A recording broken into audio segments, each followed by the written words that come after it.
connecte, puis on va commencer la conférence. Comment vous voulez que je fasse ça en vrai? On est déjà en live, il y a personne là. Je peux faire un peu n'importe quoi si je veux. Trop bien. Ouais. Ouais, t'as raison, t'es vif. T'es vif. Mieux vaut en silence, c'est vrai. Ou une respire. Parle aux gens derrière l'écran. Je parle à vous? Je parle aux gens. Ouais. Du coup, on est posé ici, 86 rue de la Caserne. Pendant le lockdown, on est tous censés être en quarantaine, mais on a bravé l'interdiction, tels des bons résistants de la liberté. Je parle à elle? Je parle à vous? Ouais, les gens ne sont pas encore arrivés. Ah, merde. Ouais. Du coup, ouais. Le cadre dans lequel on est, 86 rue de la Caserne, Mhm. c'est un squat qui a été ouvert il y a plus d'un mois et demi, euh, organisé par les camarades d'Extinction Rébellion qui ont appelé euh, à une sorte de convergence des luttes avec tous les guillemets qu'on peut leur donner, bien évidemment. Après, ils ont divergé. Après, non, disons qu'ils ont entendu coronavirus, ils ont flippé, du coup, il n'y a plus personne. On est tout seul ici, avec l'équipe TV et l'équipe de Tout va bien, qui nous ont aidés à organiser ce live dans le cadre des 48 heures contre la répression policière, organisé par les Arts Urbains et la campagne Stop Répression. Merci à tous ceux qui ont collaboré, merci à tous ceux qui sont déjà sur live. N'hésitez pas à le partager. On va attendre, euh, on va attendre qu'il y ait un peu plus de monde pour commencer la conférence, en compagnie de Mathieu qui vient en Belgique pour la première fois. Bienvenue à lui. Donc voilà, pour revenir un peu au lieu, euh, c'est un peu l'objectif, c'est un peu dans des luttes ici à Bruxelles, en sorte que des gens qui n'auraient pas pu se rencontrer ailleurs, ou alors qui pourraient se rencontrer, puissent en allant en face, en toquant à la porte en face, essayer de faire des trucs ensemble, de rencontrer d'autres luttes et d'autres façons d'organiser la lutte. Yeah. Ok. Donc, bienvenue à tous. N'hésitez pas à continuer de partager le live. On est ici en live au 86 rue de la Caserne, le dimanche 15 mars. On s'est démené pour vous faire un live de qualité avec les camarades de Zine TV, les camarades de Tout va bien, dans le cadre du festival organisé par la campagne Stop Répression et les Arts Urbains. On a ici Mathieu Rigouste avec qui viendra nous parler de son nouveau livre, Un seul héros, le peuple, ouais, qui a été publié aux éditions Premier Matin de Novembre le 12 mars. On est à deuxième étape dans la promotion, c'est ça? Eh ben ouais, c'est la deuxième fois qu'on va le présenter. Après, le soir du 12 mars, on l'a présenté à Paris. Et voilà, et là, on est à Bruxelles. Donc pour les gens qui nous regardent et qui ne te connaîtraient pas, est-ce que tu peux te présenter d'où tu viens? Ok. Alors, je fais de la recherche indépendante en sciences. J'essaye de le faire depuis les luttes sociales en y participant. Du coup, ça veut dire en fait d'être précaire au quotidien, mais du coup, d'avoir les deux pieds dans la même réalité que la plupart des gens. Voilà, après j'ai un parcours comme tout le monde. Quoi. J'ai fait différents aléas, mais en tout cas j'ai grandi en banlieue parisienne. J'ai fait des études de sciences sociales, j'ai fait une thèse qui portait sur les doctrines de contre-insurrection, et notamment sur le modèle français de contre-insurrection, qui a été élaboré dans les guerres coloniales et puis disons monté en doctrine pendant la guerre d'Indochine et industrialisé, généralisé pendant la guerre de libération algérienne. Et voilà, et à la suite de cette thèse-là, j'en ai fait un livre et moi je suis sorti de l'université et j'ai fait de la recherche du coup qu'on y est indépendante. Voilà, fabriquer des outils pour les luttes sociales dans l'idée que chaque groupe dominé, chaque groupe opprimé fabrique lui-même ses propres armes de libération. Voilà, moi là j'apporte des outils, les gens font ce qu'ils ou elles veulent à partir de leur terrain de lutte. Est venue l'idée de ce titre, Un seul héros, le peuple? Parce que c'est un titre qui est assez conséquent, puisqu'il essaye d'articuler héros et peuple, alors que finalement, de manière générale, le peuple n'est pas considéré dans la géographie générale comme représentatif de ce héros ou comme acteur principal de la situation révolutionnaire. Donc comment est-ce que t'es venue l'idée de cette articulation entre héros et peuple? Alors l'idée, elle est venue de... En fait, c'est ce qui s'est passé à ce moment-là.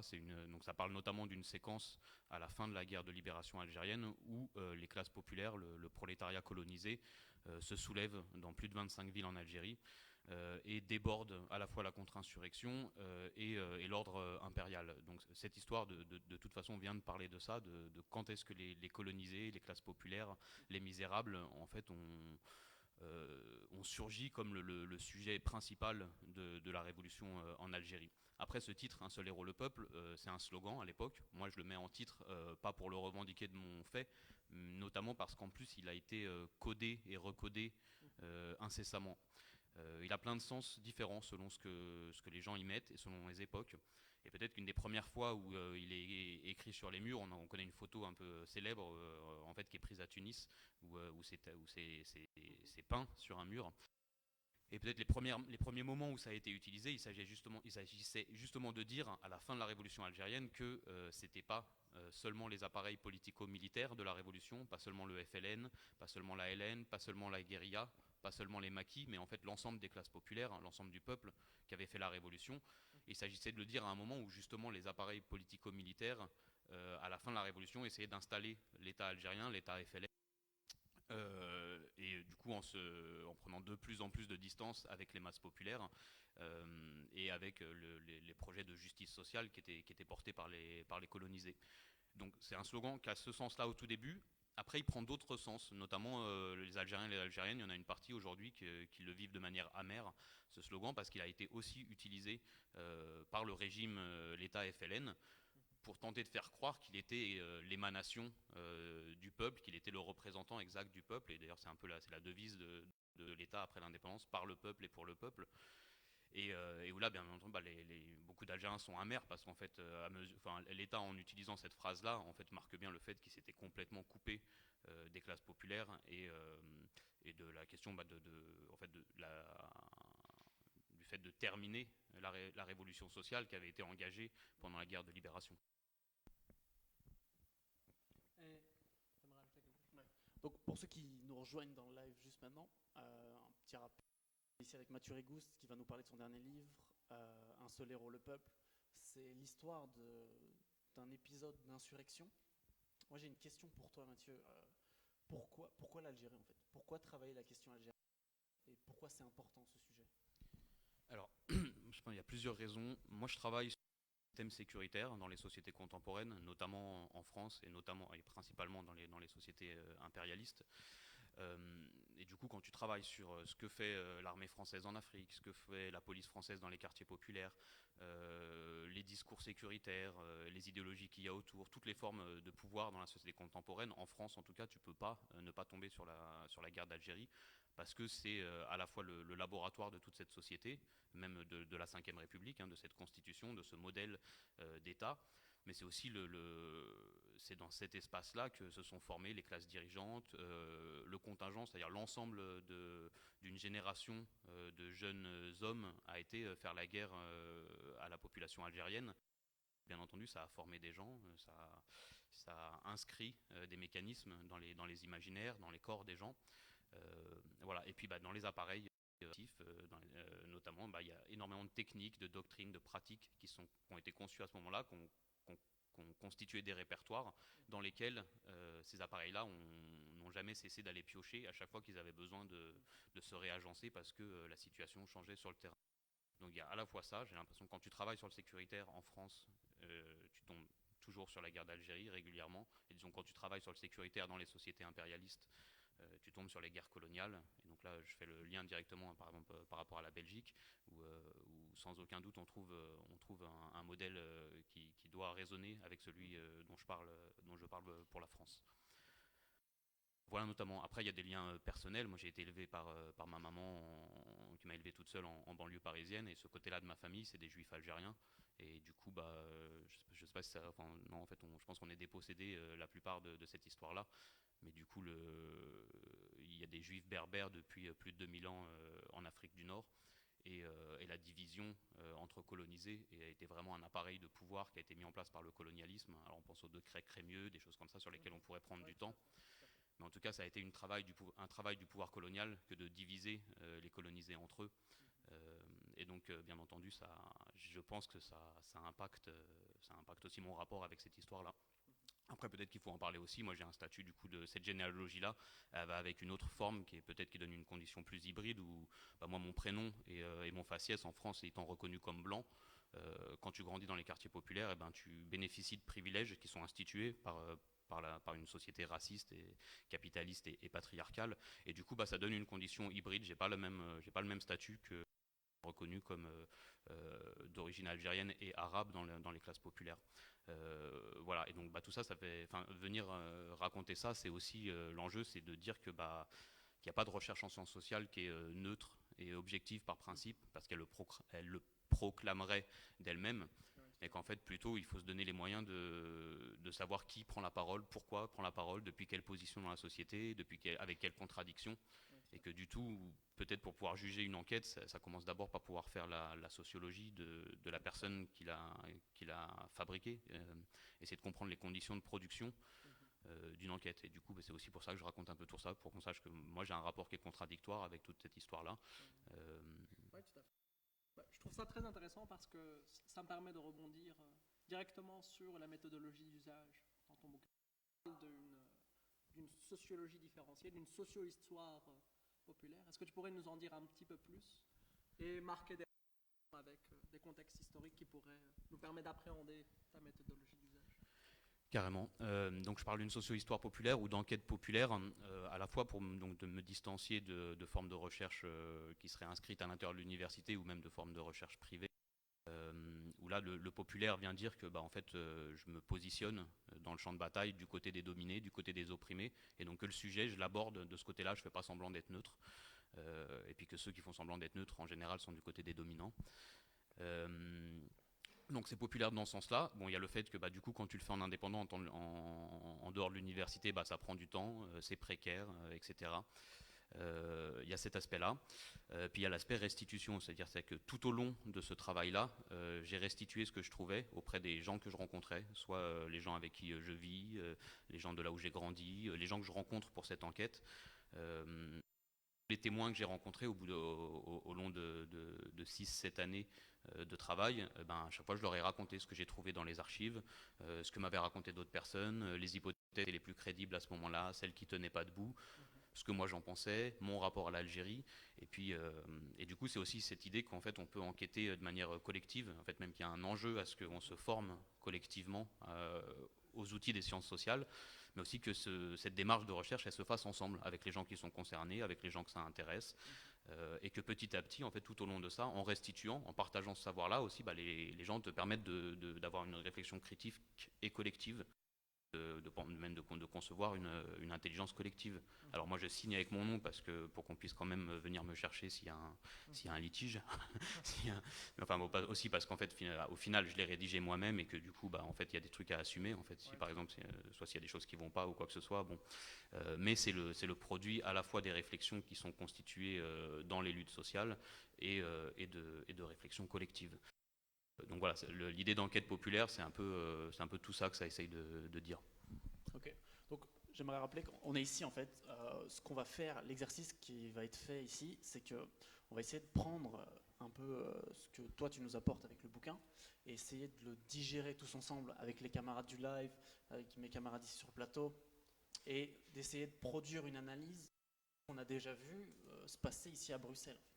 On est plusieurs générations déjà, plusieurs générations d'immigrés, que ce soit italiens, que ce soit marocains. On a une idée de la répression et l'objectif un peu c'est de voir un peu dans cet épisode, parce que ton livre c'est un épisode de la guerre d'Algérie, donc, et de voir quelle similitude, quelle analyse on peut produire avec ce que nous on vit ici en Belgique. Donc je vais te poser directement la question, c'est de quoi parle ton livre en fait? Alors, ce livre, du coup, il arrive à la fin d'un cycle d'une quinzaine d'années de recherche sur la contre-insurrection, de guerre dans la population. Et il vient parler d'un moment où ces modèles-là de contre-insurrection, et notamment le modèle fondateur de la contre-insurrection française, en général qu'on appelle la bataille d'Alger, comment 3 ans plus tard, donc c'est en décembre 60, 3 ans après la prétendue bataille d'Alger, qui était censé avoir réussi du point de vue des militaires à écraser la révolution algérienne. Et en fait c'est ce mythe-là qui donne aussi aux industries françaises, à la police et à l'armée française sur le marché mondial de la défense et de la sécurité. Ce mythe d'une excellence française en maintien de l'ordre qui permet de faire énormément de profit à ces industries-là sur ce marché. Et ben en fait, ce livre il vient expliquer que 3 ans après cette bataille d'Alger, cette campagne militaire d'écrasement de la résistance algérienne, 3 ans plus tard, il y a un soulèvement généralisé du prolétariat colonisé en Algérie. Le prolétariat colonisé et pas de peuple, parce que justement la notion de peuple, comme on disait tout à l'heure, elle est codée différemment par les gens. Et puis qu'en plus dans peuple, comme en arabe, sha'ab, on peut mettre ça peut sous-entendre communauté nationale, c'est-à-dire quelque chose où il y aurait les dominants, les patrons, la bourgeoisie, je ne sais pas, qui seraient dans la même catégorie que les classes dominées, les classes exploitées. Donc c'est complètement homogénéisé finalement cette idée qui ne ferait pas de construire une catégorie fine des classes populaires et finalement appréhender toutes les logiques de d'oppression qui résultent de cette condition d'opprimer et de dominer. Exactement. Une notion qui met les dominants et les dominés dans le même groupe, donc ça empêche de penser. Et donc moi je reprends les catégories matérialistes de prolétariat. Prolétariat dans le sens ceux qui n'ont que leurs bras et leurs enfants. Pas au sens ouvriériste, parce que la société algérienne de cette époque-là est principalement paysanne, elle est principalement rurale. Et voilà, donc je parle de prolétariat colonisé aussi parce que c'est pas le même statut qu'un prolétariat blanc en Europe. En plus des rapports d'exploitation, il y a des rapports d'oppression liés à la race et là bien entendu aussi liés au genre et à des protocoles de sexualisation. Voilà, donc je parle de prolétariat colonisé. Il y a un soulèvement général dans toutes les grandes villes moyennes et pas mal de villages en Algérie pendant pas loin de 3 semaines, et où partout les gens qui sont bien entendu désarmés, c'est des populations misérables, c'est les habitants des quartiers ségrégés, c'est les habitants des bidonvilles, il y a des cortèges de femmes, il y a des cortèges d'enfants, il y a des vieillards. Ces gens-là en fait surgissent, enfin on dit surgissent parce qu'on a d'habitude on considère qu'ils étaient un petit peu à l'arrière de la révolution algérienne.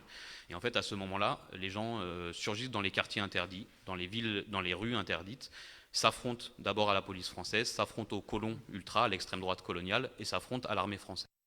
Et malgré un schéma répressif féroce et intensif, en fait, les gens restent dans la rue. Les gens persistent, s'organisent et se maintiennent dans la rue face à la répression. Et notamment autour de ce message, en fait, c'est que en existant dans la rue, il y a ce discours de dire et on existe, et c'est nos villes, et c'est notre pays, et l'Algérie française, c'est fini, vous ne pourrez plus nous contraindre dans des espaces ségrégés, dans des camps, dans des prisons, etc. Et donc c'est un moment qui vient raconter à la fois le surgissement des opprimés, des damnés de la terre, et une victoire populaire, parce qu'en fait c'est ce moment-là qui permet d'arracher le droit à l'autodétermination devant l'ONU. Et en même temps, c'est un moment qui vient parler de la fondation du néocolonialisme. C'est à cette époque-là que le colonialisme commence à se restructurer. Et en fait, les premiers plans néocoloniaux pour l'Algérie, c'est ça qui est intéressant, sont mis par terre aussi par ce soulèvement général décolonisé. Il y a même encore un 3e objet qui est mis par terre par cette insurrection, qui était un projet de coup d'État militaire de l'extrême droite coloniale, qui avait prévu de mettre en place un apartheid militaire en Algérie, un peu comme en Afrique du Sud ou en Palestine occupée. Ce projet-là aussi a été saboté, a été mis en échec par le soulèvement des masses populaires algériennes. Donc voilà, ça vient raconter tout ça, le questionner, savoir d'où ça vient, comment ça a été produit, et le rôle de tous ces personnages, de tous ces acteurs que d'habitude on ne met pas du tout en avant pour questionner la révolution algérienne. Et, qu'est-ce qui explique selon toi cette omission dans la géographie et dans le régime d'historicité actuel qui permet de comprendre justement ces diverses situations révolutionnaires? Comment expliquer cette omission de l'acteur révolutionnaire populaire? Parce qu'on présente souvent soit des présidents, des grandes figures politiques qui auraient porté et agencé le mouvement et la situation révolutionnaire conditionnée, mais les acteurs présents, donc moi, qui aurait pu être mon grand-père, etc. Comment justifier cette omission? Je pense qu'il y a plusieurs raisons. Déjà, en général, l'histoire à laquelle on peut avoir accès, celle qui finit par faire des livres, par faire des documentaires, elle est faite par les dominants. la plupart du temps. Ça bouge quand on arrive à s'organiser pour justement faire de l'enquête populaire, faire des maisons d'édition autonomes et populaires, etc. Mais en général, jusqu'ici, l'histoire elle est faite par les dominants, et les dominants, c'est pas des sujets qui l'intéressent, de voir comment les opprimés s'auto-organisent pour se libérer. Il y a ça. Après, il y a des chapes de plomb aussi historiographiques liées aux stratégies d'État. L'État français a absolument aucun intérêt à ce qu'on en apprenne plus sur cette séquence. Et en plus, elle a été enterrée par les lois d'amnistie à la fin de la Révolution algérienne. D'un point de vue judiciaire, elle a été enterrée aussi comme ça. Du côté algérien, l'État algérien, pendant les premières décennies, pareil, a fait comme si ça n'existait pas, parce qu'en fait, cette séquence vient dire justement que c'est pas l'État FLN qui a obtenu l'indépendance, mais les gens et l'ensemble du peuple qui s'est battu et qui, d'une certaine manière, s'est fait voler la révolution. En tout cas, c'est ce que disent les témoins et les participants. Donc il y a un oubli pour tout ça, et puis je pense qu'il y a quelque chose aussi plus général à l'historiographie internationale, et qui est le fait que pendant longtemps on a considéré que ce qui était politique, c'était la politique politicienne, c'était les dirigeants, aussi que c'était les prises d'armes, que c'était et du côté d'une révolution, que c'était forcément les maquis, les hommes armés, etc. Et du coup, toujours en délaissant la place de toutes les autres résistances populaires, et où, comme par hasard, dans ces résistances populaires, les femmes jouent un rôle fondamental, que elles aussi, tous les groupes les plus misérabilisés, et puis la jeunesse, les enfants et les adolescents qui là sont vraiment, au même titre que les femmes dans cette séquence-là, sont présents partout dans cette histoire-là. Donc, pour ceux qui viennent de nous rejoindre sur le live, on est ici avec Mathieu Rigouste, qui vient tout droit de France. C'est sa première fois en Belgique. Son livre Un seul héros, le peuple, aux éditions Premier matin de novembre, qui est sorti le 12 mars. Mathieu, pour toi, et en fait ça n'est pas vraiment une question, c'est ton travail, c'est tu as coupé des archives, tu as rencontré des gens, tu as fait des entretiens. Est-ce que tu peux nous parler un peu de tout ce travail qui a été Comment fait? j'ai bossé? Ouais. Alors du coup, ça a pris, au final, là, on arrive à la fin de 7 ans de recherche. Il y a eu un travail où là, il a fallu aller dans les lieux qui contiennent les archives, et des fois batailler un peu pour y avoir accès. Des fois non, il y a une partie des archives qui était accessible. Donc j'ai été au CHAT à Vincennes, le service historique de l'armée de terre, ou d'autres gens, vous pouvez. Enfin là, du coup, je le dis aussi, quand on se transmet ces outils-là, c'est pour se dire que tout le monde peut se former collectivement à faire de la recherche, et il ne faut pas des fois se dire ça, j'y aurai jamais accès parce que c'est que pour les chercheurs ou je sais pas quoi. Il faut essayer, et des fois même se fabriquer des manières de pouvoir rentrer. Mais par exemple, le service historique de l'armée de terre à Vincennes, il y a une partie des archives qui sont ouvertes à tout le monde, et donc on peut aller travailler sur des sujets en particulier. Donc j'ai regardé les archives militaires là-bas, j'ai regardé aussi les archives policières et administratives aux ANOM, c'est les archives nationales de l'outre-mer à Aix-en-Provence. Où pareil, en fait, la plupart des gens y ont accès, et donc il ne faut pas hésiter à. Bon, après, il faut réussir à trouver du temps dans sa vie pour faire ça, quoi. Mais en tout cas, il y a des possibilités de mener de l'enquête populaire, et je pense que comme le reste, en fait, il faut qu'on réussisse à s'organiser collectivement pour le faire, parce que bien entendu, quand tu es précaire tout seul, tu peux pas faire grand-chose. Et voilà, donc j'ai croisé toutes ces archives-là. J'ai été voir. Après, il faut apprendre à les lire. Les archives militaires, et policières, et enfin des archives de dominants. Il y a toujours une série de filtres sur la production du discours, sur ce que ça raconte. Donc il faut apprendre à les lire, à les décortiquer, à les confronter pour voir ce qui est cohérent, ce qui n'est pas possible. Confronter tout ça avec. Après, il faut lire tout ce qui a été écrit sur le sujet. Donc là, des livres sur l'impérialisme français, sur la révolution algérienne, etc. Après, sur cette séquence-là de décembre 60, il n'y avait quasiment rien. Voilà. Et puis surtout, j'ai passé des années à rechercher des personnes qui avaient participé, et qui du coup, pour qu'elles puissent raconter des gens qui se souviennent, qui veulent bien raconter. Ça veut dire des personnes qui avaient entre 60 et 70 ans, là, quand je mène les entretiens, et qui, à l'époque, étaient soit des enfants, soit des préados, soit des très très jeunes adultes, et qui, du coup, racontent à la fois aussi comment on devient un révolutionnaire à 12 ans face à une armée impériale. Ouais, tout à fait. À la 4e puissance mondiale à l'époque, et puis aussi comment ces gens-là, en fait, à chaque fois on a discuté de ça, ont toujours parlé après des décennies suivantes dans l'Algérie indépendante, et d'elles et eux-mêmes ont toujours fait des liens avec la situation actuelle. Et voilà, pour la plupart des entretiens, ils ont été menés avant le soulèvement de février 9, et pourtant ils en parlent comme si c'était prévu, quoi, comme si c'était écrit dans les corps des gens. continuité réelle entre ce qui s'est passé et ce qui se passe actuellement. Et tu observes justement cette lutte contemporaine qui est en train de se mettre en place en contexte algérien. Est-ce que tu ressens un réel continuum ou est-ce qu'il y a des moments de rupture? Comment est-ce que ça s'est... Quand on parle avec notamment les personnes que tu as pu interviewer, comment est-ce que ces personnes ressentent actuellement la mouvance? Je peux te donner quelques pistes. Après, moi, je peux pas répondre à la place des personnes en Oui, Algérie. bien Je sûr. pense qu'il y a tellement en plus de manières de lire le sujet différentes. Je peux pas parler à la place des gens. Par contre, je peux donner un avis et peut-être, si vous voulez, on peut se regarder quelques images d'archives et aussi des témoignages des gens. Comme ça, on discute un peu avec les témoins. Tout à fait. Il semblerait, en tout cas, quand on regarde la séquence décembre 60, justement que l'émergence de l'État FLN ait participé au refermement d'un mouvement révolutionnaire qui n'était pas terminé. C'est-à-dire que le peuple algérien a fait une révolution, a dégagé l'impérialisme français et à ce moment-là, arrêté une révolution sociale qui, elle, aurait pu amener une justice sociale générale pour les classes populaires. Hein. Ça s'est arrêté à ce moment-là et il semblerait que cette séquence aussi, c'est ça aussi qui a été rouvert depuis février 2019.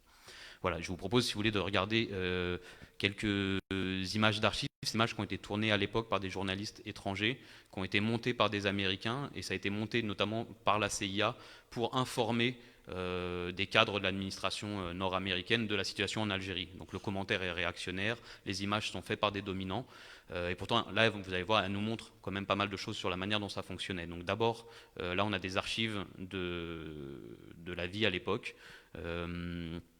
et après il y aura des témoignages de personnes qui ont participé à tout ça.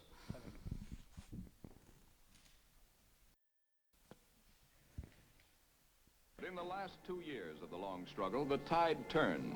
Saturation offensives by the French cut the power of the rebel National Liberation Army. Many rebels were captured or gave up. Their morale fell. Those forces still in the mountains, scattered into bands no larger than platoons.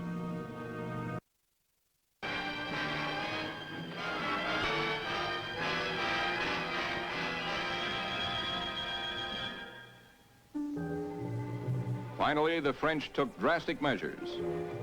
The rebels had the backing of many fellow Muslims. They moved unnoticed in the midst of the civilian population. So the French moved the civilian population. Whole villages were rounded up and transported to camps where the French army could better supervise them.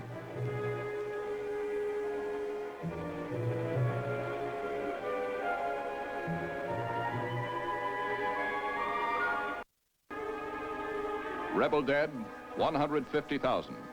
Civilian dead, the same number. French losses, 10,000 men.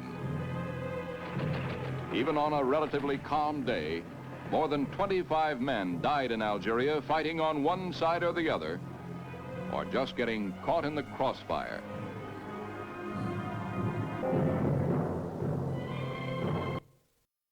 Terror spread to the Paris. Even late in the war, 2 Muslims a day died in France as collectors exacted contributions. In Algeria, Muslims divided over whether Algeria should remain French.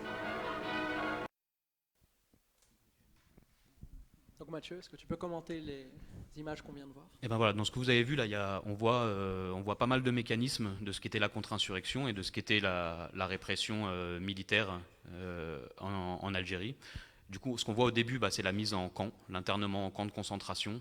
Donc maintenant, on le sait, et notamment, ça a fini d'être synthétisé par la thèse qui est devenue un ouvrage de Samiani, exactement. Architecture de la contre-révolution, qui est disponible en français depuis pas longtemps. Ouais. Et où, du coup, on sait que maintenant, il y a plusieurs millions d'Algériens qui ont été internés. C'est des camps de concentration. Des regroupements des peuples. C'est ça, des regroupements de population. Justement, on disait regroupement pour pas dire camp de concentration. Il y avait vraiment il y a eu des ordres qui ont été donnés pour pas dire camp de concentration, parce que bien entendu, à l'époque, encore plus, les gens savaient très bien ce qu'il y avait derrière ces déplacements de population. Et donc ça va avec, on voit d'autres images, à un moment on voit les gens qui ont des uniformes avec un I dans le dos, ça veut dire internés. C'est des images de propagande en fait où on montre, regardez, il y a des banquets, il y a des cantines, ils sont bien nourris. Alors bien entendu la réalité était encore pire que tout ça. On voit des images d'interventions militaires dans les douars, dans les villages, où on voit l'enfumage, et du coup c'est ce qui s'est passé effectivement à l'époque. On sait qu'il y a eu des massacres par intoxication chimique et fumée au 19e siècle, mais en fait il y en a aussi pendant la guerre de libération algérienne. Là, on voit ça, on voit là des militaires arriver dans les villages avec gazer l'intérieur des maisons, envoyer des chiens pour capturer les gens. Et bien entendu, les capturer, c'est pour les interroger, ça veut dire les torturer. Et quand on a torturé des gens qui, si par hasard ils n'étaient pas du côté de la résistance, il y a de grandes chances qu'ils la rejoignent. Et donc, quand on met en place un système de torture intensif et généralisé, en général, les armées mettent en place aussi un système de disparition. Et donc, ça va avec un très très grand nombre de disparus pendant la guerre de libération algérienne. Et c'est pas des erreurs, c'est pas des dysfonctionnements du système répressif, c'est plutôt la structure de ce système répressif qu'on appelle la contre-insurrection, et qui est une forme de guerre appliquée à des civils, une guerre dans la population et contre la population. Voilà un peu de tout ce qu'on voit. On voit dans les dernières images aussi que des contrôles policiers contre des travailleurs arabes à Paris. Et ce qui est dit dans le commentaire, c'est assez intéressant, parce qu'en fait, du coup, on voit que ces contrôles sur critères racistes de travailleurs arabes à Paris, en fait, sont conçus comme la continuité exacte de la guerre d'Algérie. C'est-à-dire, on contrôle, on torture, on fait disparaître, on réprime, on massacre en Algérie. Et puis, le contrôle policier sur les travailleurs arabes à Paris, c'est la continuité de ça, c'est ce qui est dit clairement dans le commentaire. Bon, ben ça nous permet de réfléchir à pas mal de choses, et je pense à vous en Belgique aussi. Voilà. À moins que quelqu'un veuille réagir, si vous voulez, on peut regarder des témoignages de personnes. Je voudrais réagir sur un élément. Tu fais beaucoup référence à la logique répressive et donc à la violence associée à cette logique répressive, mais il y a un autre volet que notamment Hubert Lyautey a constitué de manière doctrinale et qui se synthétise par le concept de pénétration économique.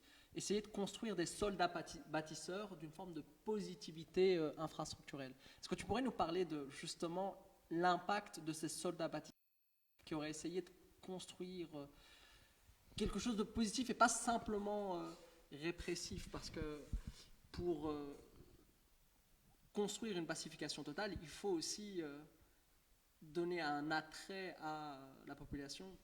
Carrément. Non, c'est intéressant. On ne peut pas s'y étendre très longtemps.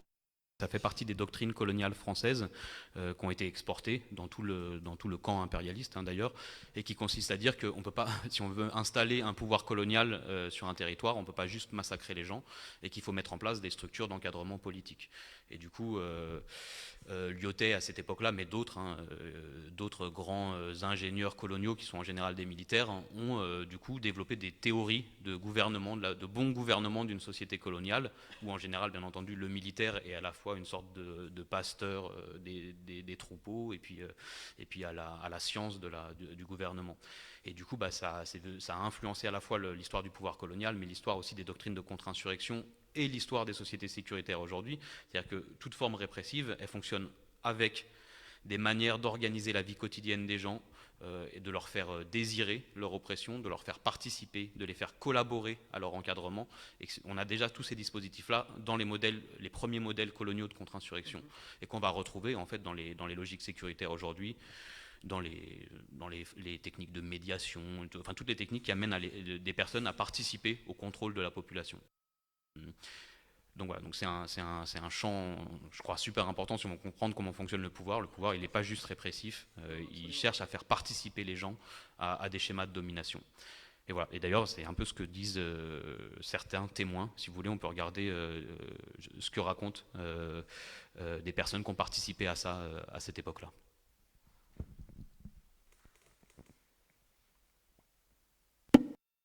C'est un épisode de la guerre très important. Là, c'était tout le peuple qui sortait dans la rue.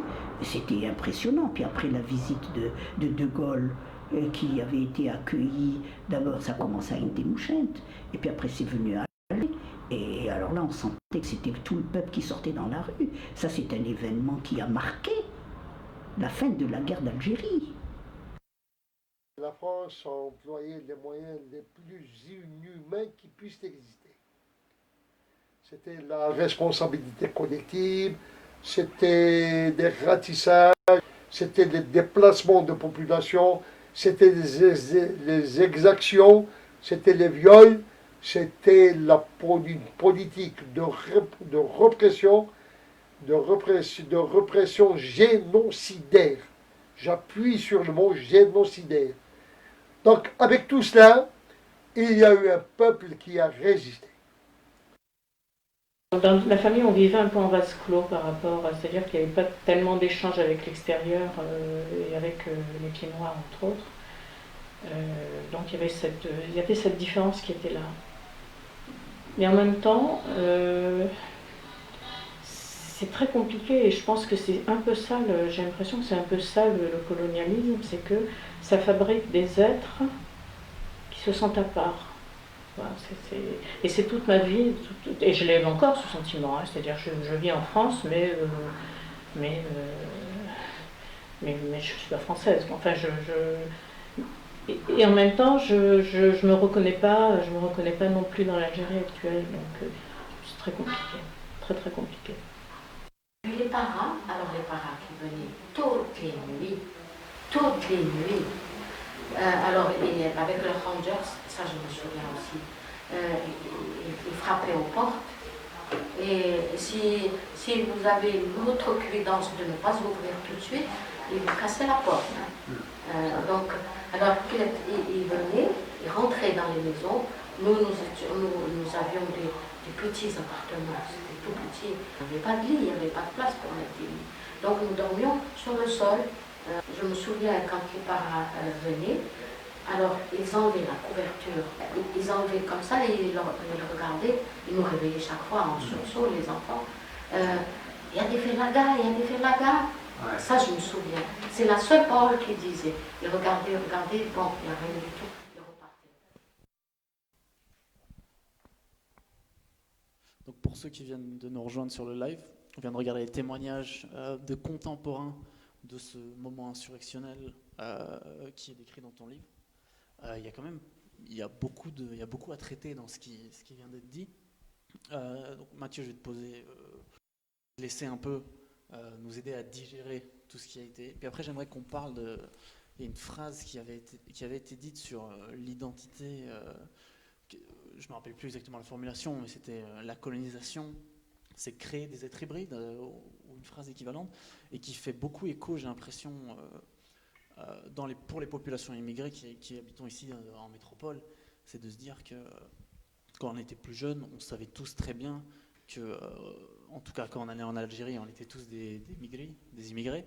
Et en fait, ici aussi, on n'est pas forcément belge, on n'est pas forcément français, et on ressent que déjà même à cette époque-là, il y a ce sentiment. En plus, bon, ce qui est logique vu qu'on est en post-guerre, on est pour la patrie, on a lutté pour la patrie, on croit en cette patrie, et on est en métropole. Est-ce que tu peux, parce que toi tu as parlé avec ces gens encore plus longuement que nous, est-ce que tu peux un peu élaborer ? Là, les deux personnes qui disent ça, là, qui disent qu'elles ont une condition hybride en tant qu'algérienne en France, j'ai l'impression qu'elles disent un peu la même chose que ce qu'on s'est raconté, que tu racontes sur la condition, le fait d'être arabe en Belgique aussi. C'est-à-dire qu'on sent qu'il y a une continuité d'un statut, même parmi les pauvres, d'être traité différemment des blancs, parce que c'est ça qui fait, la ligne de rupture, elle est à ce niveau-là. Et donc quand on se dit que la Belgique n'a pas eu la guerre d'Algérie dans son histoire directe, ça interroge en fait à se dire que en fait, est-ce que toutes les sociétés occidentales ont pas un besoin de ce racisme anti-arabe, de cette islamophobie, à quoi ça sert ? Si c'est pas juste, ça vient dire l'histoire belge, elle vient aussi dire ça aux Français, elle vient dire c'est pas juste une persistance post-coloniale de quelque chose qui serait passé dans l'histoire de France. Ça a une fonction contemporaine au présent et qui est encore une fois coloniale. On peut utiliser un autre terme. Moi, je parle d'endocolonialité pour parler des formes coloniales à l'intérieur du territoire. Et je mets endo parce que justement pour utiliser un terme différent, il ne s'agit pas de dire que c'est la même chose que les formes coloniales à l'extérieur, qui sont souvent plus militarisées, qui sont en général encore plus féroces, etc. Puis bon, en plus ça dépend des époques. Mais en tout cas, il semblerait, si on compare la Belgique, la France, mais bon, moi je l'ai fait plus en comparant avec les États-Unis, mais aussi avec le Brésil ou avec la société israélienne, qu'en fait les sociétés impérialistes ont mis le racisme et la ségrégation et l'inégalité socio-raciste au cœur de leur fonctionnement, de leur mécanique, de leur structure. Moi, ça vient me dire ça, et je pense que il y a il y a une réelle structuration sociale objective qui découle de cette politique de la race.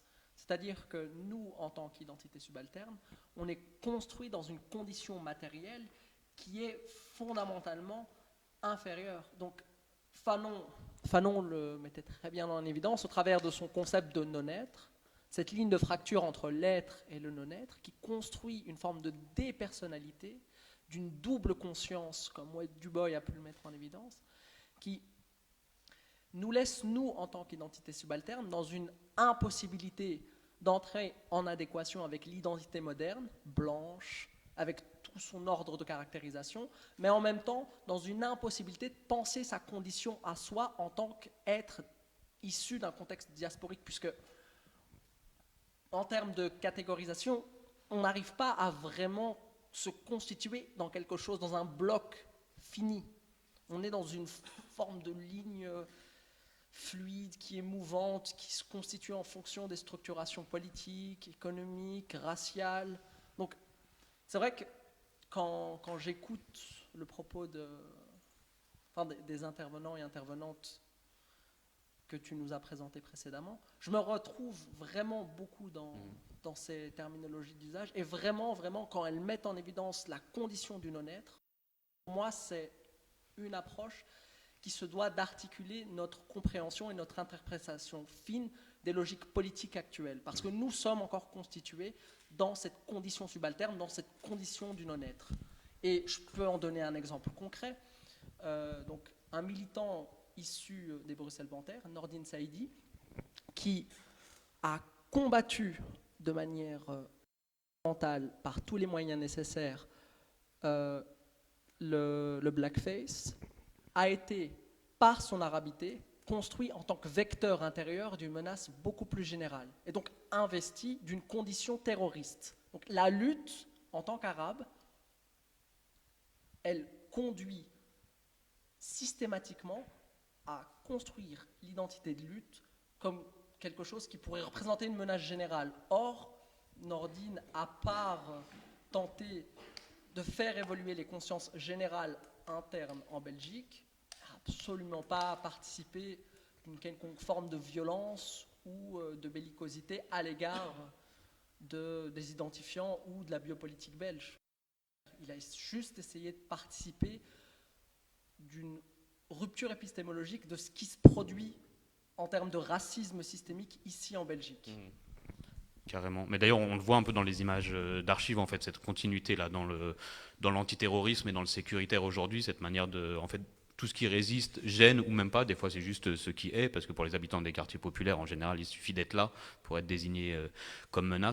Quand on voit là dans les images d'archives tout à l'heure, là les militaires, hein, les parachutistes, et c'est décrit aussi par une des témoins en fait, qui rentrent à l'aube, cassent la porte, rentrent dans les maisons, font des violences physiques ou symboliques à toute la famille, soulèvent les couvertures des gamins et du coup les traumatisent dès l'enfance en leur demandant il y a des félagas, il y a des félagas. Et enfin, bien entendu, les révolutionnaires algériens étaient traités de terroristes à l'époque, et c'était même la catégorie juridique qui permettait de leur faire la guerre.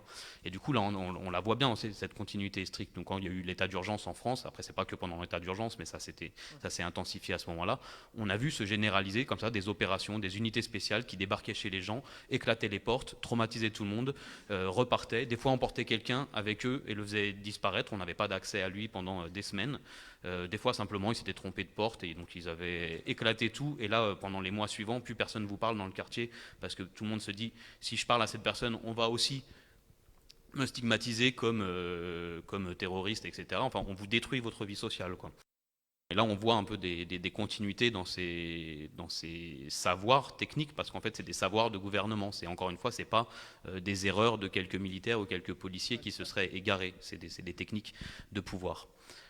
On a eu le cas ici en fait en Belgique où post-attentat, il y a eu une histoire de plusieurs perquisitions qui ont été faites, et le résultat de ces perquisitions, au-delà du traumatisme, ça a été, je crois, 2 individus qui ont été pris pour stupéfiants, mais la raison principale, qui était la raison antiterroriste, elle n'a pas eu de chiffre en fait. Et on le voit aussi dans le traitement. C'est pour ça en fait c'est intéressant que tu utilises ce titre aussi, parce que là où la France traitaient le peuple comme des terroristes, la nation algérienne les a réifiés, les a transformés en héros. Et on voit un peu nos contemporains, nos camarades en Palestine, qui, une des raisons qu'on arrive à leur faire la guerre et qu'on arrive à, en vrai, légitimer le fait qu'on laisse ces personnes mourir, crever la gueule ouverte dans la bande de Gaza, c'est que potentiellement c'est des potentiels terroristes. On le voit aussi en Iran, par exemple, où, avec ce qui se passe avec le coronavirus en ce moment, c'est l'hécatombe en Iran. Et on pense même que les chiffres officiels iraniens sont euphémisés pour éviter de faire peur à la population. Et tout ça dans un contexte de sanctions internationales,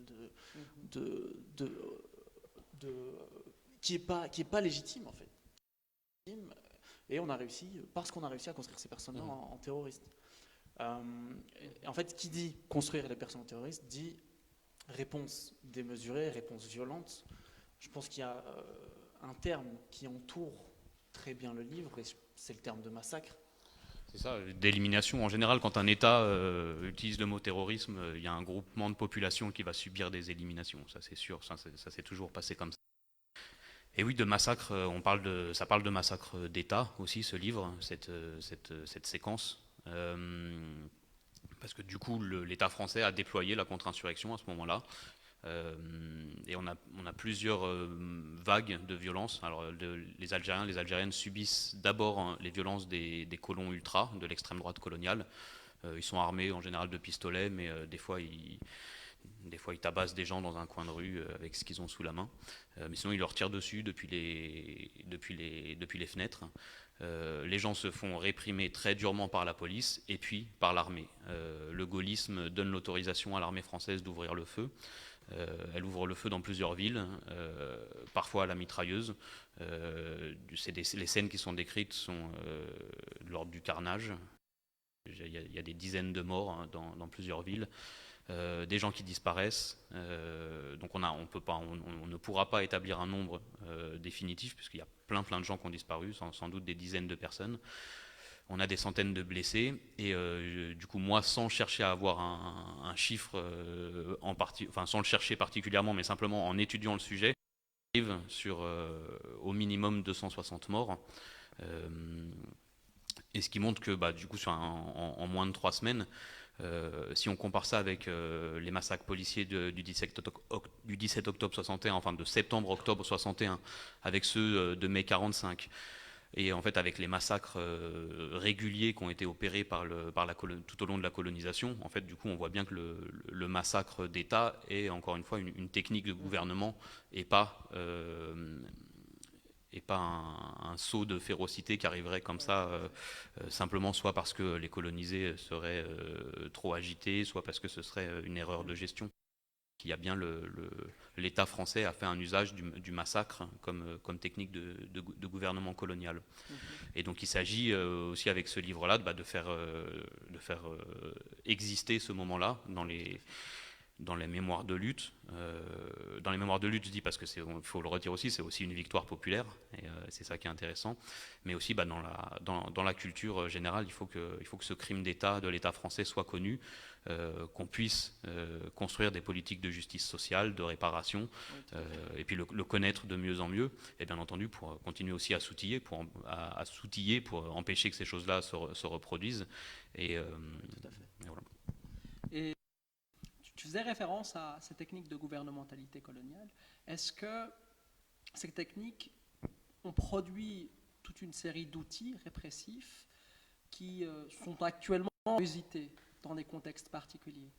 Et je pense notamment à la Palestine, où toute une forme d'inventaire et de généalogie technique qui sont déployées et qui pourraient être mis en corrélation avec des techniques qui ont pu être développées en contexte algérien.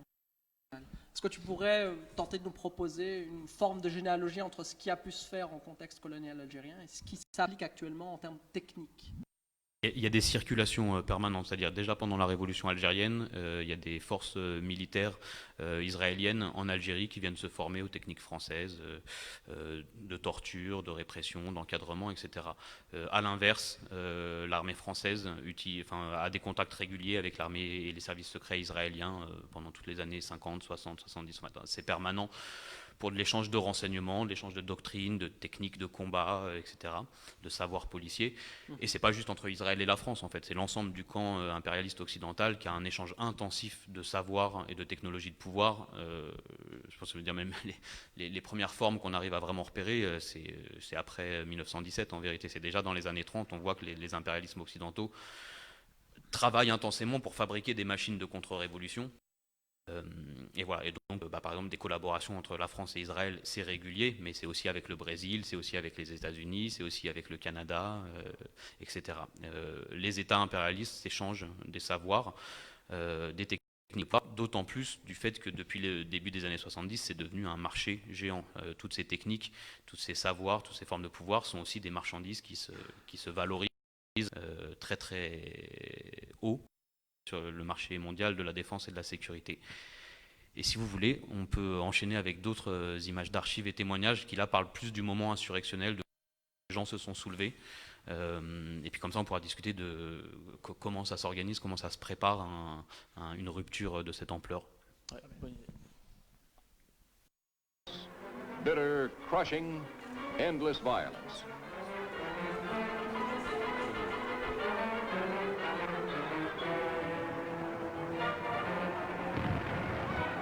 The police switched to new weapons, tear gas bombs and concussion grenades. This time it was different. The troops moved right in.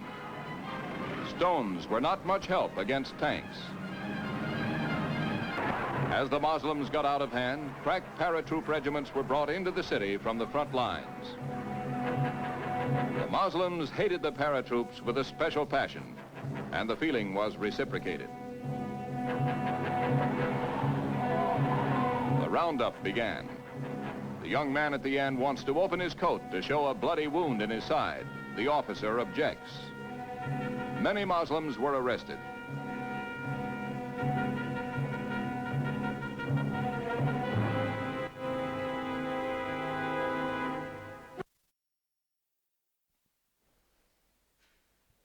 Donc, pour rappel, on est ici le 15 mars, le coronavirus nous a obligés à annuler le festival. On s'est arrangé en TV avec Tout va bien pour vous faire un live de qualité en collaboration avec la Compagnie de Prépression et les Arts Urbains. On est avec Mathieu Rigous qui vient nous représenter son livre, Un seul héros, le peuple. Donc le petit papier que j'ai là, c'est aussi pour vous rappeler que vous, qui regardez le live de chez vous, vous pouvez aussi interagir avec nous. C'est une question qu'on va recevoir par le live. La question c'est, quel est le lien entre la guerre d'Algérie et la nationalisation de la police après en France? Est-ce que tu sais? C'est militarisation. Militarisation. J'ai dit quoi? Nationalisation. Ah ouais. Les aléas. C'est long, mais les liens, il y en a pas mal.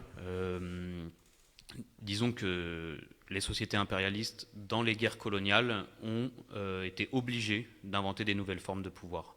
Et en général, elles ont donné de plus en plus de pouvoir et de liberté à leurs armées pour faire un peu ce qu'elles voulaient. Et ça, c'est des choses qui sont régulières. Napoléon fait ça en Espagne, il y a déjà des décennies. Enfin, à chaque fois, en gros, qu'une puissance occupante militaire est face à une population civile, elle essaye des nouvelles choses, surtout si elle est face à une guérilla, si elle est face à des résistances qui lui posent problème. Donc ça, c'est une des conditions de cette militarisation, c'est-à-dire que des formes militaires sont réagencées pour être appliquées dans la police, ou à l'inverse, l'armée obtient les pouvoirs de police. Et voilà, ça a été très très loin dans la révolution algérienne, puisque l'armée française a développé une doctrine de contre-insurrection qui leur permettait de dire qu'il fallait militariser l'ensemble de la société. C'était le seul moyen de surface d'ailleurs c'est rigolo, face au miasme, face au virus communiste, face à la subversion globale du communisme, qui aurait été censé avoir pris le contrôle des colonisés. Les colonisés n'étaient pas étaient prétendument pas assez adultes et matures pour arracher leur liberté. En fait, ils auraient été manipulés par le communisme international. C'était ça la thèse de l'armée française.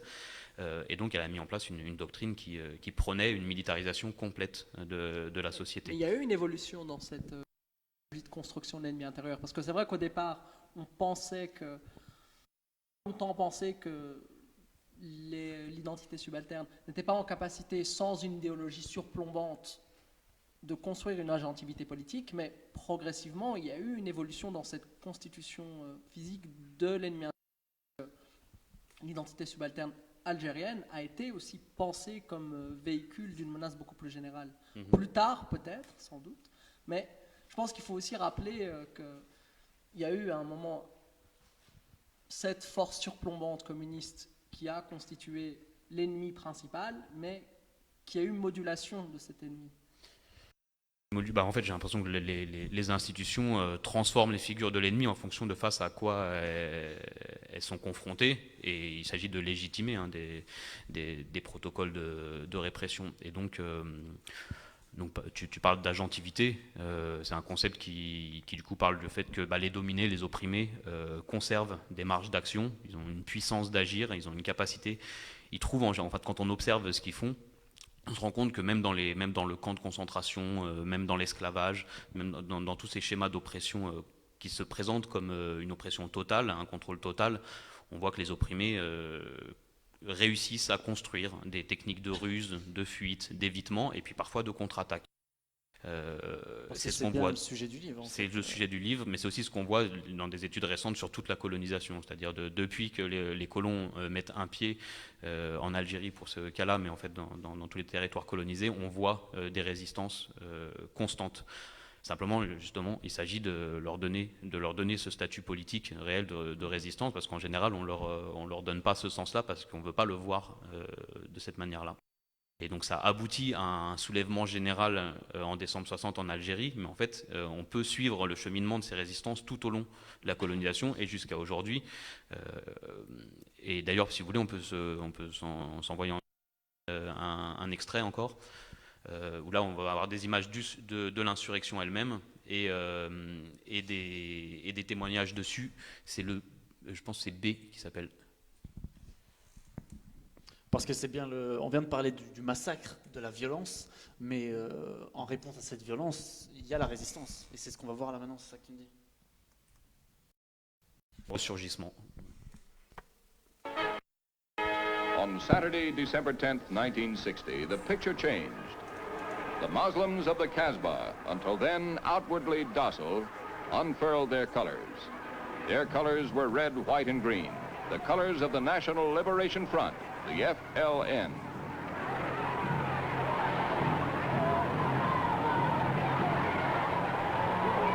They spilled out of the Muslim quarter into the French city. They roamed the streets shouting FLN slogans and singing FLN songs. They paused long enough to burn a dozen cars, but mostly they proclaimed their allegiance to the FLN and to the Provisional Government of Algeria, the GPRA.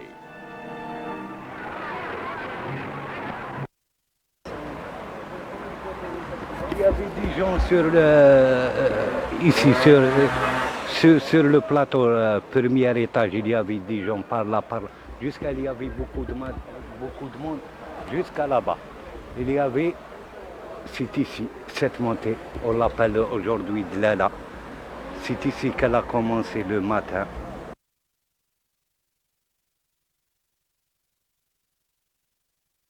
La manifestation de 11 décembre 60, nous étions un groupe de jeunes à Bel Air, en train de discuter, on était peut-être 6 ou 5, et on reçoit une information, une nouvelle, quelqu'un s'est présenté, nous a dit « Eishal Tzibelkour » en arabe. C'est allumé, il y a une étincelle à Belcourt, on ne sait même pas ce que c'est. Alors, un de nos camarades, il a été véhiculé, il avait une Dauphine, il a invité les jeunes qui voulaient l'accompagner pour aller à Belcourt pour pour voir de ses propres yeux qu'est-ce qui s'est passé. La manifestation s'est propagée à travers tout l'Algérois, elle est allée à Maison Carrée, elle est allée un peu partout, et là, ça a continué, il y a eu des massacres, il y a eu beaucoup de victimes.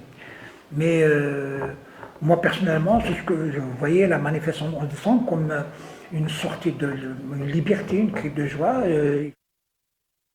Je vais dans le placard, je vais dans l'armoire, je prends une espèce de jean à mon frère que j'ai vu, je le porte et je suis sortie et j'ai continué. Et puis bon, c'est-à-dire au départ il y avait un petit convoi, disons, mais après les gens sortaient de partout et ils venaient vers cette masse qui descendait, qui marchait, qui criait, qui scandait des slogans.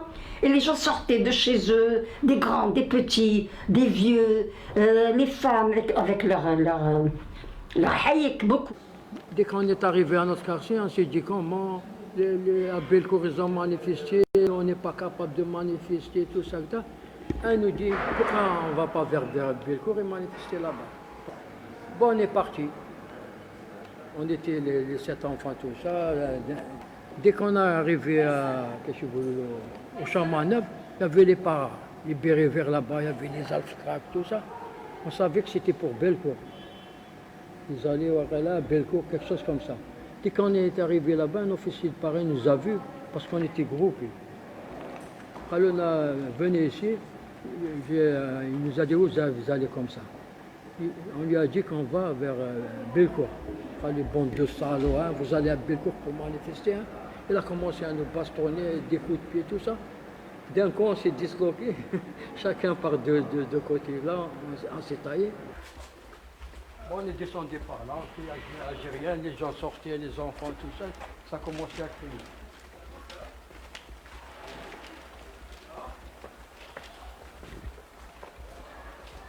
Et puis il y avait un café ici, ils sont sortis avec nous.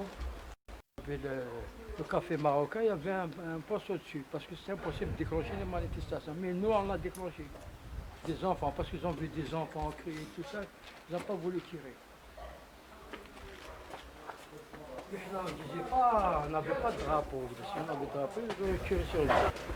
Il y a beaucoup de choses que le FN a dit de ne pas faire, mais les gens ils étaient tellement en colère. Il y avait un fossé entre les Européens et là. Ils ont commencé à casser. Et puis il y a eu 2 voitures qui ont été dégringolées ici. C'est ici, il y avait un poste de garde. Alors un Naya, ils nous ont, avec des armes, tout ça, ils allaient tirer sur nos volets. Pas passé, on a crié à gérer. D'un coup, ils nous ont laissé. Parce qu'ils étaient encerclés par les manifestations. D'en haut et d'en bas, ils sortaient de partout les manifestations. Ils étaient complètement encerclés. Et je ne sais pas, peut-être qu'ils ont parlé avec leur supérieur et leur a dit de les laisser passer parce qu'on criait Algérie, algérienne. On est passé par là.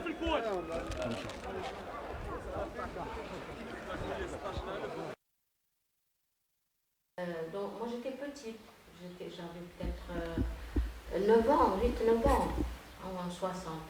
Et je me souviens d'un fait qui m'est resté. Mon père descendait vers l'ouest centre de chemin civil nord, et il allait vers la manifestation. On entendait gronder la foule de chez nous. Il descendait, il allait à la manif. Et moi je le suivais, je pleurais, je lui disais n'y va pas, ils vont te tuer. Et lui, avec des cailloux, il m'envoyait des pierres comme ça. Rentre à la maison, rentre à la maison. C'était l'ébullition dans tout le quartier. Pourtant, nous étions un peu plus haut que le quartier de Bab el Oued, où il y avait le commandement de l'OAS, où quand un Algérien se risquait à rentrer dans ce quartier, il n'en sortait pas vivant en général. Bellecour, puis le ruisseau, parce qu'on a marché longtemps. Hein. On était très nombreux, des groupes d'hommes et des groupes de femmes. Et à un moment donné, ça se détaille, je l'ai gardé en tête, je ne sais pas trop pourquoi celui-là plus qu'un autre. Hein. À un moment donné, j'entends qu'on dit arrêtez, ou ralentissez, ou quelque chose comme ça, laissez passer les hommes. Et je vois une horde d'hommes passer, et mon frère est né avec, Et il avait, comme je l'ai déjà dit, comme je te l'ai déjà dit, il avait mis ses mains en porte-voix comme ça pour crier le slogan. Et le slogan c'était Tahia al-Jazair, si je me rappelle bien, et peut-être d'autres, mais je ne me rappelle pas trop. Il y en avait plusieurs de slogans. Que vive l'Algérie, sous-entendu algérienne. Voilà. Donc, ok. Il y a un des témoignages qu'on vient de regarder qui me rappelle en fait un épisode de populaire que j'ai vécu ici à Bruxelles. C'était un peu post-attentat, un mois après. Dans mes souvenirs, il y avait eu un rassemblement qui avait été fait à la Bourse, un rassemblement de fachos, d'ultra. Il devait être une centaine ici. Et à cette époque-là, la police les avait laissés passer, ça avait fait scandale. Et en même temps, il y a eu des camarades de chez vous, Génération Identitaire, qui avaient eu comme idée de descendre à Molenbeek et de reprendre Molenbeek du terrorisme, Molenbeek comme plaque tournante du terrorisme international, Molenbeek dans l'idée de reprendre la Belgique et de la re-rendre blanche en fait. Et il y avait eu deux moments en fait. Moi j'ai eu la chance en tant que militant. Tu vois un peu les deux moments. T'as le moment où t'as certains camarades qui disent non les gars, on doit faire un truc symbolique, on va à la Bourse. Un peu, j'ai l'impression comme l'idée de ce que le FLN proposait un peu à la population. Calmez-vous, ce qu'on voit dans le témoignage du mec qui dit le FLN ne voulait pas qu'on fasse ça, mais on était trop en colère. Et t'as ce moment-là ici, et puis t'as un autre moment où la population locale, les gens de Molenbeek s'organisent entre eux, il y a des groupes WhatsApp qui se font, il y a un message WhatsApp qui tourne, rendez-vous là où les fachos seront. Et on arrive dans un moment où en fait on les attend, 2000 personnes, tous du quartier, même d'autres quartiers, un truc jamais vu. D'habitude c'est chacun son quartier, chacun son problème. Et on arrive dans ce moment-là, on les attend, il n'y a rien, on entend quoi? On entend qu'il y a des camarades qui se sont fait arrêter à la Bourse dans leur rassemblement symbolique. Et du coup, il y a ce moment où qui est un moment assez fou, où les 2000, tous en même temps, on se dit « Allez, ils ont besoin d'aide, on va les aider ». Et dans un peu cette idée de... Dans le témoignage écrit « On est les Algériens, on est les Algériens », il y a eu un cri comme ça qui est venu comme une sorte de blague, et tout le monde était en mode « On est chez nous ». De reprendre le discours des fachos, là. Et il y a vraiment un truc de fou dans ce moment-là où on voit vraiment l'unité. Et en fait, c'est sûrement, tu vas en parler un peu parce que j'ai l'impression que c'est des techniques qui sont presque universelles en fait. À un moment, tu as la police qui essaye de séparer les émeutes et du coup, il y a tout le monde qui rentre dans le quartier, ils se divisent, on voit les petits qui prennent des pierres, qui les jettent du premier étage pour les casser, pour en faire des projectiles. Et en fait, à l'issue de cette émeute-là, à l'issue de ce qui se passe à Molenbeek, il y a un moment de victoire, en fait, on voit la police battre en retraite. Et moi, c'est du jamais vu. J'ai jamais vu que ce soit les émeutes au niveau syndical près de la gare du Midi, où ils sont 10 fois plus. Et c'est la première fois que je vois la police reculer face à une résistance, en fait. Une résistance que, à vrai dire, avec ou sans gauchiste, avec ou sans chef, elle s'est organisée tout seule, elle n'a pas besoin de nous pour s'organiser. Ouais, bah, comme tu le dis, comme on se l'était dit, c'est hallucinant les similarités, les ressemblances qu'il y a avec ce qui se passe en décembre 60. Justement, je pense que ça doit nous dire qu'en fait, dans tous les territoires ségrégés, dans tous les lieux occupés, dans tous les rapports de domination, en fait, il y a des résistances populaires qui sont plus ou moins organisées. Mais en fait, les gens s'auto-organisent. Et puis, bah, il y a des moments où, en fait, ces formes d'auto-organisation, elles deviennent révolutionnaires. Et sûrement que ça ne se passe pas du tout de la même manière à chaque fois. Mais là, en Algérie, il s'est passé ça aussi. Des gens qui avaient le moyen de se mobiliser ont réussi à trouver des manières de s'auto-organiser. Et en fait, on voit que petit à petit, justement, parce que c'est un peu la question de ce livre-là aussi, d'où il vient ce surgissement, d'où il vient le fait que des gens qui n'ont pas été formés politiquement dans des grandes écoles de formation politique, mais en fait se sont formés tous les jours de leur vie, sont devenus des révolutionnaires. Maquisards, au même titre que ceux qui maniaient la guérilla, les habitants des quartiers ségrégés sont devenus des révolutionnaires. Et du coup, bah, pour essayer de comprendre ce truc-là, il faut regarder la vie quotidienne. En tout cas, moi, ça s'est passé à l'inverse. C'est les témoins, les participants de ces manifestations-là, de ces moments-là, qui l'ont dit, en fait, quand on leur demande « mais comment ça s'est passé ?» Bah, les gens racontent qu'enfants, ils étaient confrontés en permanence aux répressions, à la mort, à la violence. et qu'en même temps, dans tout ça, ils étaient en permanence obligés de pour survivre. Tu parlais de non-être, en tout cas, ils étaient dans des formes de vie écrasées. Et ça, c'est quelque chose qu'il y a dans la colonie, qu'il y a dans les lieux d'enfermement, qu'il y a dans le quartier populaire. Dans cette forme d'écrasement, les gens, pour survivre, sont obligés d'inventer des résistances, de créer d'autres formes de vie. Et c'est ça aussi qui menace le pouvoir, c'est ce qu'on a vu à ce moment-là.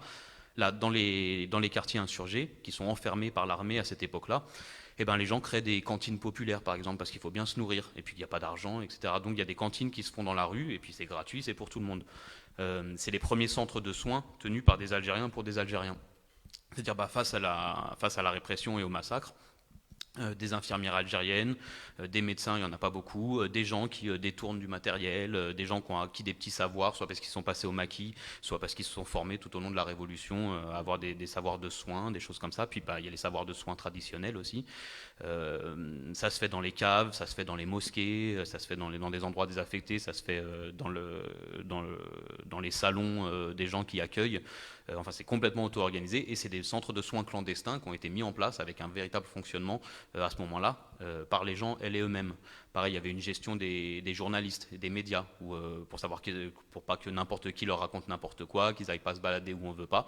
Et ben là, les gens dans les quartiers ont trouvé le temps, à l'intérieur de tout ça, de mettre en place des logiques collectives pour accueillir ces journalistes, les amener, leur servir un discours politique, les renvoyer hors du quartier sans qu'ils se fassent défoncer non plus, pour qu'ils puissent aller porter cette voix à l'étranger, etc. Et du coup, on voit vraiment des gens qui sont opprimés à tous les niveaux de leur vie quotidienne et qui, à travers du collectif, réussissent à mettre en place des formes de résistance qui vont même devenir révolutionnaires. Et du coup, ce qui est intéressant, c'est de voir comment tout ça se passe. Et en général, peut-être on en discute ou quoi, mais ce qu'on voit, c'est que ça se passe dans la petite communauté de quartier. C'est à l'intérieur de cet espace-là, dans la petite communauté, dans le quartier, que se transmettent des savoirs politiques radicaux, des pratiques, dans les jeux des enfants, dans le scoutisme musulman. On apprend à faire des maquis urbains quasiment, puis on se transmet des chants. Des chants qui, à travers la poésie, critiquent le système et puis aussi donnent des pistes, la prise d'armes, la prise du maquis, des choses comme ça. Dans le football, le mouvement révolutionnaire algérien se saisit du sport comme d'un vecteur de lutte et comme d'un vecteur d'affirmation révolutionnaire. Enfin, donc voilà, on voit qu'il y a autour du maquis, il y a toute une multiplicité d'espaces de lutte et de résistance qui deviennent aussi des foyers révolutionnaires et où là les héros, c'est pas les moudjahidines, c'est l'ensemble des opprimés. Et cette politique de l'opprimé que tu mets en évidence permet aussi de comprendre l'actualité des mouvances potentiellement révolutionnaires, puisque ce qui se passe actuellement au Hirak algérien, mais au Maroc, ce qui a pu se passer en Tunisie, elle est le fait d'un soulèvement qui est véritablement populaire. Ce n'est pas un soulèvement qui s'est fait par une représentation politique, au sens des partis politiques, c'est vraiment le peuple, dans toute sa complexité et toute son hétérogénéité de présence, qui a pris en main le soulèvement et qui a décidé de faire basculer complètement la conjoncture politique actuelle. Et ça, pour moi, c'est un élément fondamental sur lequel il faut pouvoir insister, c'est le peuple. Parce que même en Syrie, on a tendance à appréhender l'appréhension justement de ce qui se passe en Syrie, oui, c'est l'Iran, oui, c'est les États-Unis, oui, alors qu'on ne parle jamais du peuple en résistance. Et pour moi, il faut pouvoir insister sur ce peuple en résistance qui bascule complètement toutes les logiques politiques et les logiques de domination qui conditionnent le politique. Bon, en vrai, ça fait à peu près 1h10 qu'on discute ensemble. Est-ce qu'il y a des choses, tu as l'impression qu'on a fait le tour du livre, tu as l'impression qu'on a discuté de tout ce qui est nécessaire pour qu'on puisse comprendre, pour qu'on puisse, entre nous et les camarades qui sont sur le live, avoir entendu l'entièreté de ton travail? Ou est-ce qu'il y a des choses sur lesquelles il faudrait appuyer? On peut discuter longtemps, mais non, je pense, on a étudié on a des lignes qui sont importantes, je pense, pour les luttes actuelles. Il y a une grosse dans la dernière partie du livre, il y a aussi tout toute une partie de la recherche, je pense, qui peut nous intéresser aujourd'hui et qu'on pourrait développer à un autre moment, mais qu'on peut lancer comme piste. Et c'est notamment le fait que les gens qui se sont insurgés à cette époque-là, quand on leur demande comment ils ont fait pour arrêter d'avoir peur, quand tu te fais tirer dessus par l'armée française, des choses comme ça, comment tu fais pour continuer à occuper la rue. Et y a pas mal de témoins qui utilisent des mots différents, mais qui disent qu'ils étaient en transe collective. Il y a des gens qui parlent d'un délire commun. Il y a des gens qui disent qu'on était envoûtés par la Révolution. Et puis, dans la manière dont les gens le décrivent, en fait, on voit une métaphore qui revient régulièrement, c'est celle d'un corps commun. Alors, soit les gens disent qu'ils étaient devenus une vague déferlante, mais comme les multitudes d'oiseaux qui fonctionnent tous ensemble sans avoir vraiment besoin de se coordonner à ce moment-là. Et du coup, les gens décrivent un phénomène de cet ordre-là. Et je pense pour les gens qui ont vécu les moments de haute intensité en termes de révolte pendant les Gilets jaunes, ou quels que soient les contextes, on voit bien ce que ça veut dire. À la fois, c'est un peu une sorte d'ivresse de l'émeute d'un côté, et de l'autre côté, une sorte de capacité d'agir tous ensemble qui donne une puissance incroyable. On se demande où est-ce qu'elle était, puisqu'on ne s'est pas forcément organisé pour ça, mais en tout cas, il semble qu'elle existe là.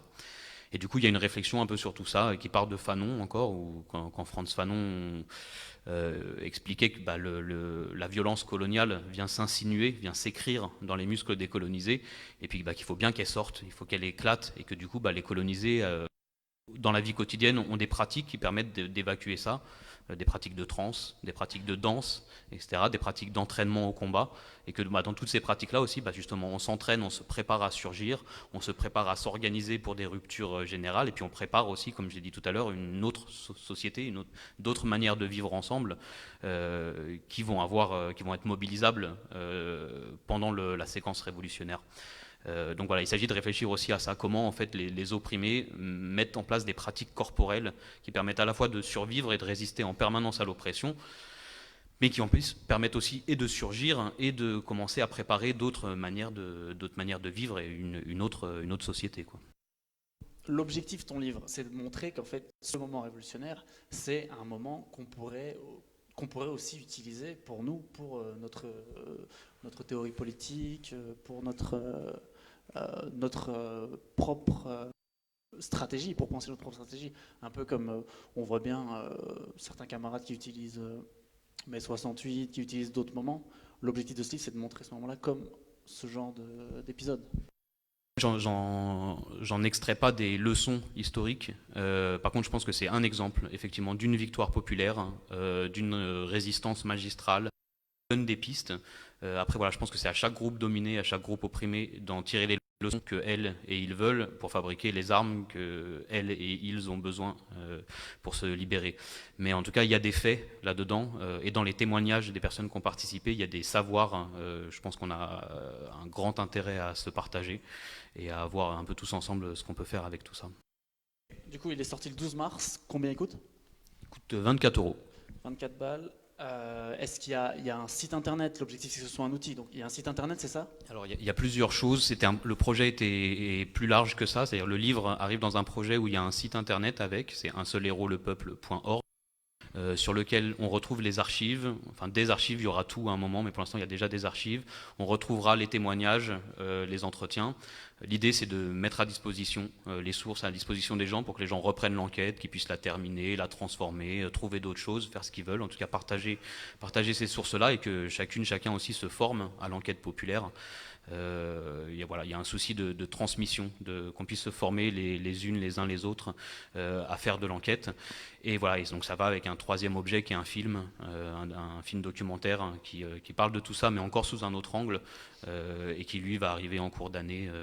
Il est fini d'être monté, il manque l'étalonnage. Donc on va conclure tous ensemble. Donc je rappelle que ce moment il a été grâce à la collaboration de Zine TV, tout va bien, qu'il intervient dans le cadre du festival organisé par la campagne Stop Répression en collaboration avec les Arts Urbains. Pour la campagne Stop Répression, vous pouvez être sûr que pour au moins les 5 prochaines années, nous on lâche rien. Il y a des choses qui vont arriver, il y a des conférences qui vont suivre. Montez vos groupes, c'est important qu'on arrive tous ensemble à s'organiser collectivement pour faire de la lutte contre la répression efficace. Aussi, j'aimerais faire un gros big up de la Ligue des droits humains qui sont en train de produire un outil de récolte de données sur la question de la violence policière, du contrôle aux faciès. Vous pouvez aller sur leur site, c'est policewatch.be, et j'aimerais faire de la grosse pub pour les camarades du comité Maouda qui ont monté un fonds que vous pouvez trouver, qu'on va vous mettre en lien plus tard sur le live. L'idée, c'est de financer une sépulture pour Maouda et de payer ses frais de justice. Et dans un second temps, il y a les camarades de Bruxelles Panthère qui ont eu un procès pour terrorisme parce qu'ils ont fait de la lutte anti-répression et qu'ils ont osé utiliser la phrase « par tous les moyens nécessaires », qui ont lancé un fonds de soutien. N'hésitez pas à aller checker ça, on vous mettra le lien aussi. Merci d'avoir suivi l'émission. Bonne fin de journée dans votre lockdown.